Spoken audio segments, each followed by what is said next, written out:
Hello friends, welcome on digital तैयारी। मेरा नाम है चेतन पारिक। आर.एस. अग्रवाल की इंग्लिश वाली बुक हम सॉल्व कर रहे थे, जिसके अंदर एक चैप्टर था कंपाउंड इंटरेस्ट, जिसके 5 पार्ट अब तक आ चुके हैं।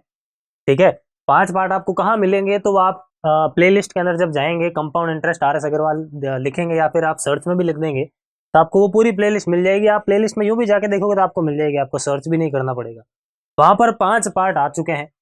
छठे पार्ट मतलब जिसके अंदर 5 पार्ट तक के जो सवाल थे, उसके आगे के जो सवाल है वो हम पार्ट नंबर 6 से कंटिन्यू करेंगे। 40 या 41 सवाल हमने पहले कर लिए हैं। अब उसके आगे के जो सवाल है, 41 से आगे के जो सवाल है वो हम देखते हैं पार्ट नंबर 6 में। शुरुआत हम करेंगे 41 नंबर वाले सवाल से, और फिर आगे आगे वाले जो जो सवाल है वो हम करते चलेंगे। कंपाउंड इंटरेस्ट जो कि बहुत ही अच्छा चैप्टर है, बहुत ही इंपॉर्टेंट चैप्टर है एसएससी, बैंकिंग एंड रेलवे के एग्जाम के लिए, सीजीएल, सीएचएसएल, एसएससी के ये वाले एग्जाम। बाकी रेलवे वगैरह, बैंक वगैरह वो तो है ही है। क्या है ये हमारा सवाल? पहले एज ऑलवेज आप ट्राई करेंगे, पॉज करके एसएससी में आया हुआ ये सवाल है, उसके बाद यहाँ पे समझेंगे क्या करना है। तो सवाल क्या है देखो, a money lender borrows money at 4% per annum and page the interest at the end of year.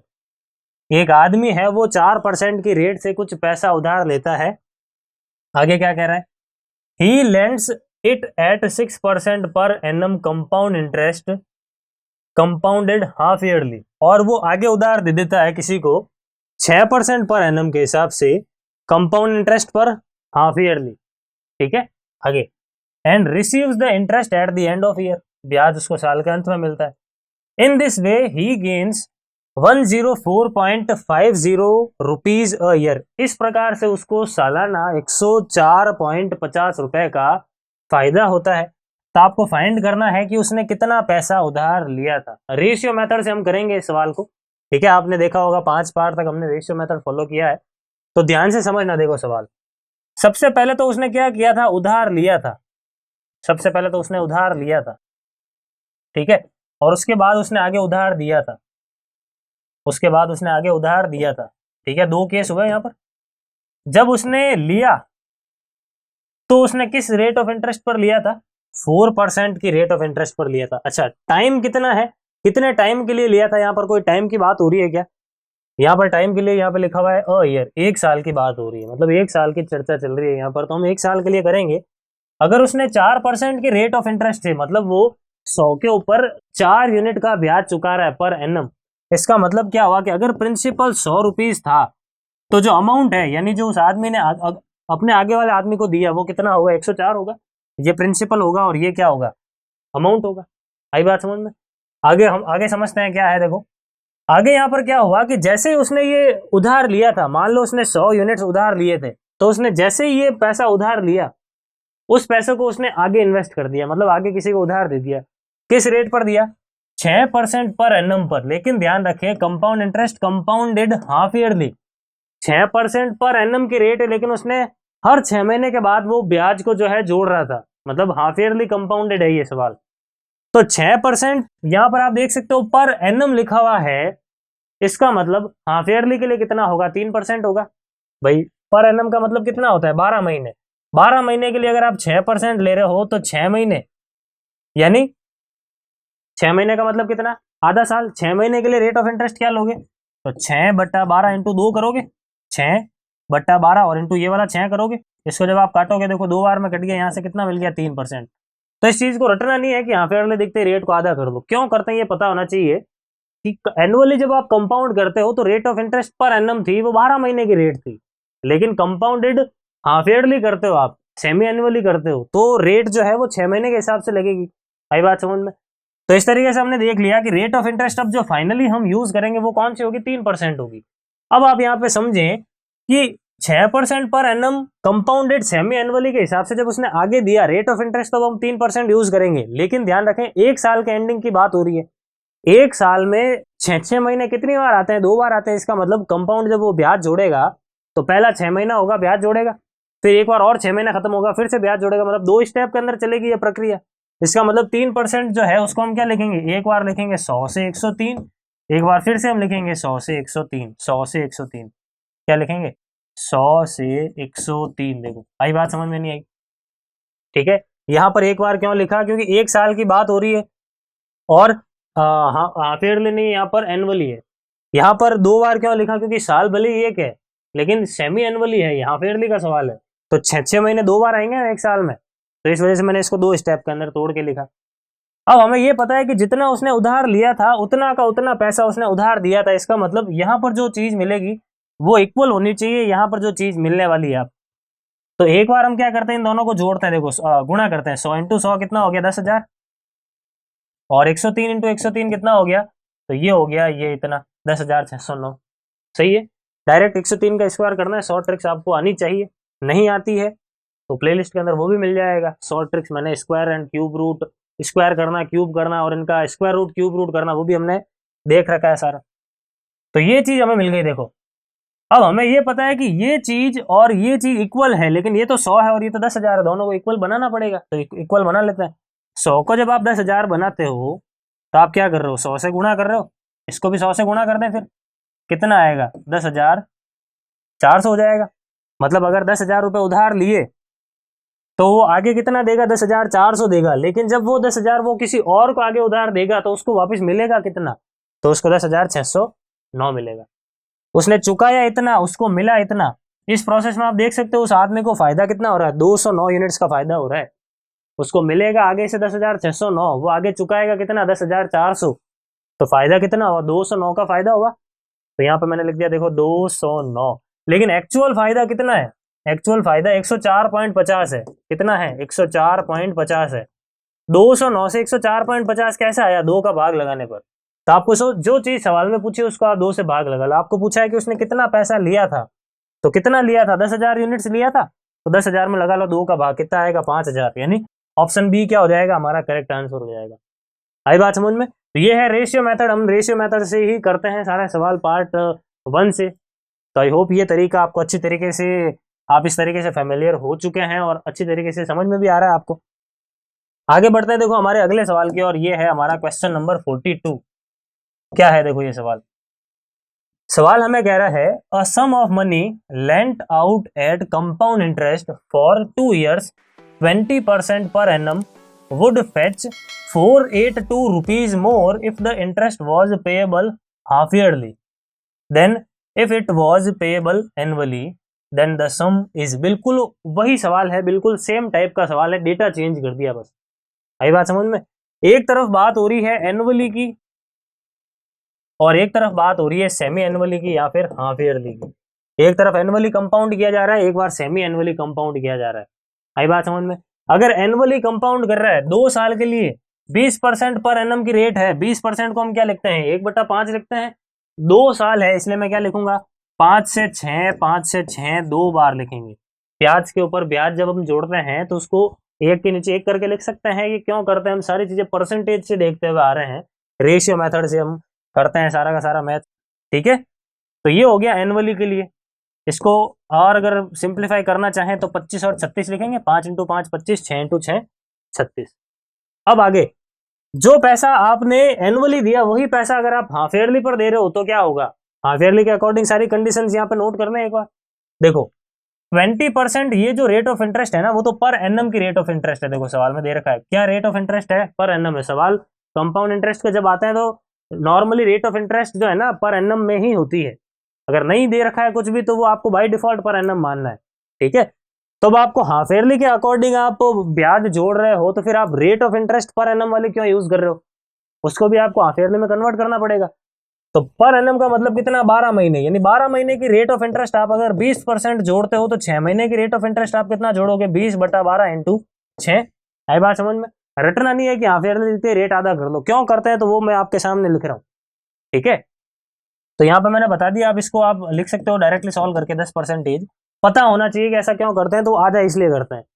Quarterly के लिए क्या करते हैं तो वो भी चीजें हम देखेंगे जब सवाल आएगा, और हमने पहले देख भी लिया क्वार्टरली के लिए 40 से पहले वाले सवालों में। अब यहाँ पर रेट ऑफ इंटरेस्ट मेरे पास आ गई कितनी, 10% आ गई। 10% रेट ऑफ इंटरेस्ट हम यूज करेंगे। 10% को हम क्या लिखते हैं 1/10 लिखते हैं। इसके अलावा टाइम कितना है 2 साल। अब 2 साल टाइम है, आप देखो 2 साल के अंदर 6 महीने कितनी बार आते हैं, 4 बार आते हैं भाई। 6 महीने 6 महीने 6 महीने 6 महीने 4 बार जोड़ोगे तभी तो वो 2 साल बनेगा। मतलब आप 2 साल के अंदर हर 6 महीने के बाद ब्याज जोड़ रहे हो तो इसका मतलब आपको 4 स्टेप के अंदर चलना पड़ेगा। तो ये जो रेट ऑफ इंटरेस्ट है इसके अकॉर्डिंग हम इसको लिख लें तो क्या लिखेंगे, 10 के ऊपर 1 का इंटरेस्ट, ये पहले 6 महीने पर, फिर अगले 6 महीने पर, फिर अगले 6 महीने पर, और फिर से अगले 6 महीने पर। आई बात समझ में? इस तरीके से इसको लिखेंगे। 2 साल के अंदर 6 महीने 4 बार आता है, इसलिए मैंने इसको 4 बार में लिखा। अगर टाइम 2.5 साल होता तो 5 बार लिखता, क्योंकि 2.5 साल में 6 महीने 5 बार आता है। फिर इसको भी अकॉर्डिंगली हम चेंज करते। फिलहाल 2 साल है तो हमने 2 साल के लिए देख लिया। ठीक है, तो आई होप ये चीज क्या है आपको समझ में आ चुका है। 10 इंटू 10 इंटू 10 इंटू 10 है, कितना हो गया, 10,000 हो गया। और 11 इंटू 11 इंटू 11 इंटू 11 यानी 11 की पावर 4 कितना हो गया, 121 का स्क्वायर हो गया। 121 का स्क्वायर क्या होता है, 121 का स्क्वायर होता है 142, और 21 का स्क्वायर 441, कितना आएगा 14641, यानी 14,641, 14,641। ठीक है, I hope square and cube आपको फास्टली करने आते हैं। अगर फास्ट आएंगे तो देख लो इस प्रकार के सवालों में कैलकुलेशन हमारे लिए आसान हो जाएगी, टाइम बचेगा। अब यहाँ पर है एक चीज कि जो पैसा आपने एनुअली दिया था वही पैसा आपने सेमी एनुअली दिया है, तो मतलब जो प्रिंसिपल है वो तो इक्वल होना चाहिए। अब यहाँ पे ये 25 बता रहा है, यहाँ पर ये 10,000 बता रहा है, कैसे चलेगा, प्रिंसिपल को तो इक्वल करना पड़ेगा। तो प्रिंसिपल को इक्वल कर लेते हैं हम, देखो किस प्रकार से करेंगे। तो अगर ये वाली चीज हमें 10,000 दे रखी है तो इसको भी आप 10,000 बना लो, 25 को 10,000 बना लो। देखो ठीक है, तो 25 को 10,000 बनाने के लिए आपको क्या करना पड़ा, 400 से गुणा करना पड़ा। तो आप इसको भी क्या कर लो, 400 से गुणा कर लो। ठीक है, इसको भी आप 400 से गुणा कर लो तो आपको कितना मिलेगा, 00, यहाँ पर आ जाएगा 2, 12 और 2 कितने हो गए, 14। यानी 10,000 रुपए अगर आप एनुअली के अकॉर्डिंग देते हो तो आपको 14,400 मिलेगा, और अगर आप 10,000 रुपए सेमी एनुअली के अकॉर्डिंग देते हो तो आपको 14,641 रुपए मिलेगा। आपको सेमी एनुअली में कितना रुपया ज्यादा मिल रहा है, तो आप देख सकते हो इसमें से जब आप इसको घटाओगे तो आपको 241 रुपीज ज्यादा मिल रहा है, 241 यूनिट्स ज्यादा मिल रहा है। अभी हम रेशियो की बातें कर रहे हैं, तो 241 यूनिट्स ज्यादा मिलता है, लेकिन एक्चुअल में कितना ज्यादा मिलता है, देखो सवाल में हमें दे रखा है अच्छी तरीके से, कितना दे रखा है, 482, यानी 482 रुपए ज्यादा मिलता है। कितना, 482 रुपए ज्यादा मिलता है। इसका मतलब यह है कि 241 की एक्चुअल वैल्यू कितनी है, 482 है। 241 से 482 कैसा आया, 2 गुना करने पर आया। तो जो चीज आपको सवाल में पूछी उसका आप 2 गुना कर दो। सवाल में आपको पूछा है कि कितना पैसा लिया गया था या दिया गया था, तो आपने कितना पैसा दिया था, 10,000, इसको कर लो आप 2 से गुणा, कितना आ जाएगा, 20,000 आ जाएगा। तो 20,000 क्या होगा, हमारा करेक्ट आंसर होगा। यानी कौन सा ऑप्शन होगा, तो ऑप्शन नंबर बी हो जाएगा, 20,000। आई बात समझ में? बढ़ते हैं देखो हमारे अगले सवाल की, और आई होप सेमी एनुअली का कॉन्सेप्ट क्या है वो आपको अच्छी तरीके से समझ में आ चुका है।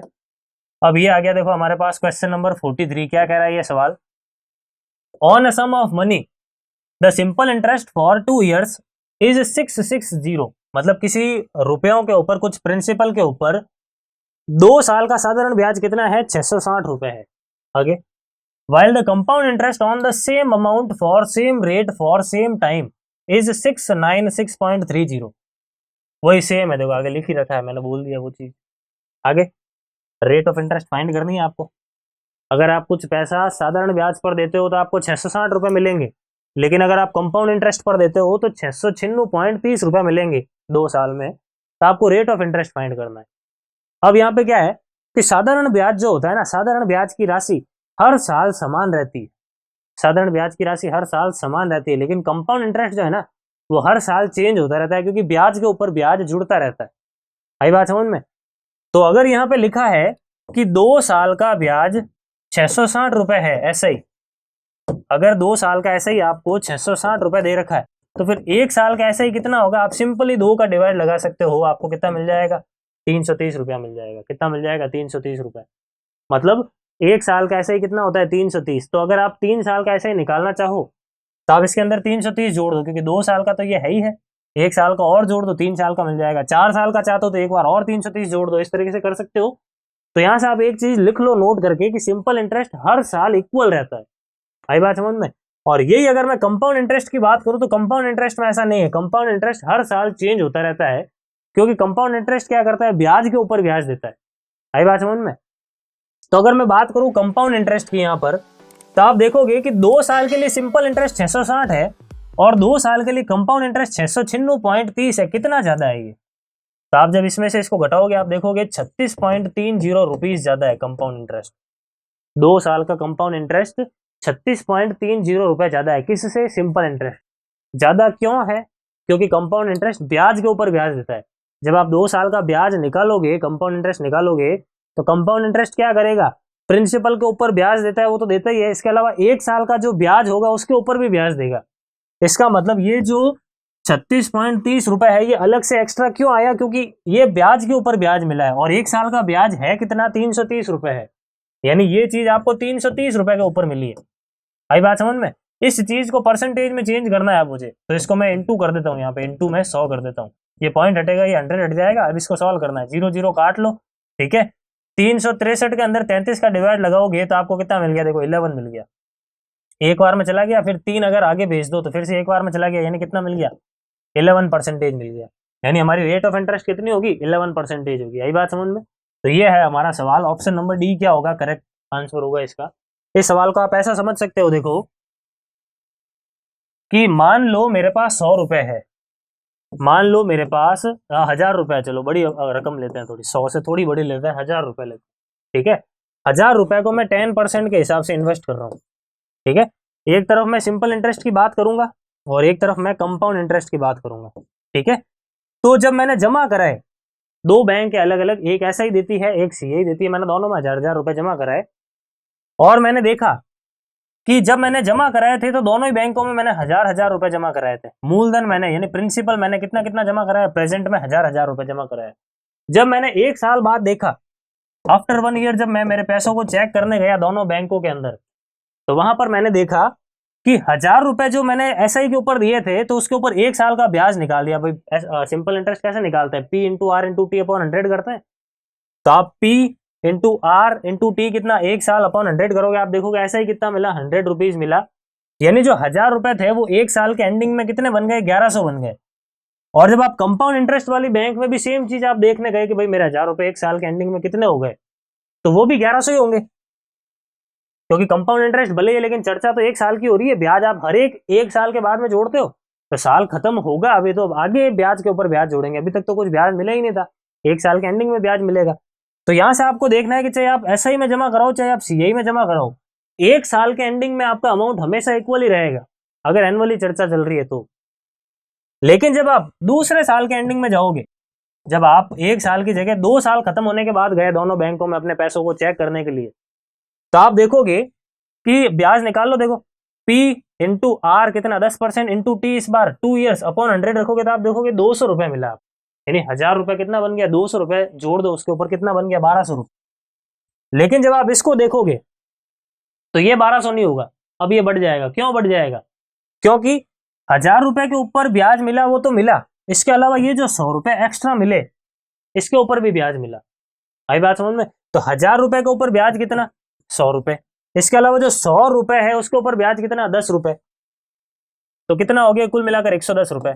कितना आया, 110 रुपए, यानी सेकेंड ईयर ब्याज कितना जुड़ेगा, 110 रुपए जुड़ेगा, तो 1100 और 110 कितने हो गए, 1210। तो आप देख सकते हो कि सेम अमाउंट 1200 ही रहा एसआई पर, लेकिन सीआई पर वो 1210 हो गया, 10 रुपए एक्स्ट्रा आ रहे हैं। ये 10 रुपए एक्स्ट्रा क्यों आ रहे हैं, ये इस वजह से आ रहे हैं क्योंकि यहाँ पर आप देख सकते हो कि 1000 की चीज 1100 बन गई, 100 रुपए जो एक्स्ट्रा आ रहे हैं ना उसके ऊपर भी अलग से ब्याज जोड़ा, ये वाला 10 रुपया।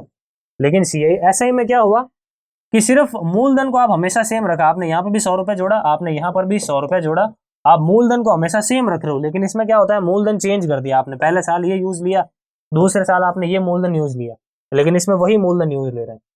तो ये सारी चीज है। अब आप 10 रुपए ये एक्स्ट्रा क्यों आए, तो इस 100 रुपए की वजह से आए।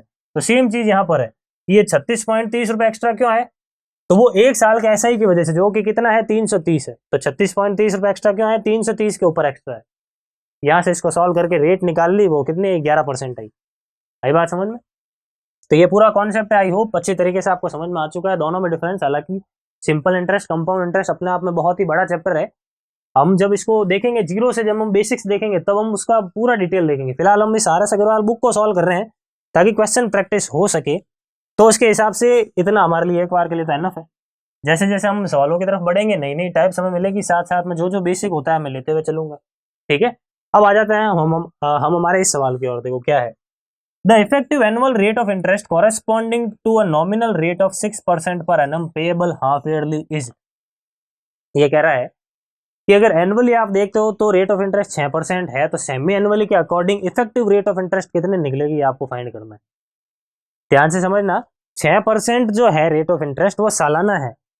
आप कह रहे हो कि 6% मत लगाओ, आप 6% को सेमी एनुअली लगाओ, तो साल के अंत में जो चीज मिलेगी वो क्या रेट से मिलेगी आपको फाइंड करना है। तो कुछ नहीं करना है, बस इसको सेमी एनुअली चेंज कर लो। 6% rate of interest per annum की है, लेकिन हाफ ईयरली के लिए कितना होगा, 3% होगा भाई। आधा करना है अब तो डायरेक्ट क्यों करते हैं, मैं आपको बता चुका हूँ 2-3 सवालों में। तो per annum rate of interest अगर 3% है तो 6% है, तो ये 3% क्या होगा, पर हाफ एनम या फिर सेमी एनुअल, ऐसा लिख सकते हैं, पर हाफ ईयर। भाई पर एनम अगर 6% है तो पर हाफ ईयर कितना होगा, 3% होगा। अब एक साल के अंदर 6 महीने कितनी बार आता है, 2 बार आता है। इसका मतलब ब्याज के ऊपर ब्याज, ब्याज के ऊपर ब्याज हम 2 टुकड़ों के अंदर करेंगे। तो 3% को फ्रैक्शन में हम क्या लिखते हैं, देखो 3/100 लिखते हैं, यानी 100 से 103 हो गया पहले 6 महीने में, फिर 100 से 103 होगा फिर से अगले 6 महीने में। 2 स्टेप के अंदर लिखेंगे, क्योंकि एक साल के अंदर 6 महीने 2 बार आते हैं, तो 2 स्टेप के अंदर लिख लिया। 100 × 100 कितना हो गया, देखो 10,000 हो गया। और 103 × 103 कितना हो गया, तो ये हो गया 106 और पीछे कितना 09। आई बात समझ में। तो 10,000 रुपए की राशि जब आप सेमी एनुअली देते हो तो एट द एंड वो जाकर कितनी बन जाएगी, 10,600 बन जाएगी। इफेक्टिव रेट ऑफ इंटरेस्ट निकालनी है तो देखो कितना मिला, ये 609 रुपए एक्स्ट्रा मिला। एक्स्ट्रा कितना मिला, 609 रुपए एक्स्ट्रा मिला। किस पर मिला, 10,000 पर। इसको परसेंटेज में चेंज करने के लिए लगा लो 100 का डिवाइड, 00 से 00 कट गया। 609 में 100 का भाग लगाओगे तो कितना मिल जाएगा, 6.09%। कितना मिल जाएगा, 6.09%। यानी ऑप्शन डी क्या हो गया हमारा करेक्ट आंसर हो गया।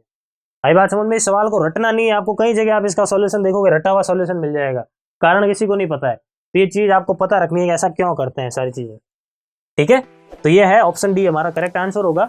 और ये हमने सवाल देख लिया 44 नंबर तक के सवाल। अब आगे वाले जो सवाल है वो हम कहाँ करेंगे, अपकमिंग पार्ट्स के अंदर करेंगे। फिलहाल इस वीडियो का इतना ही रखते हैं, बने रहें, थैंक यू।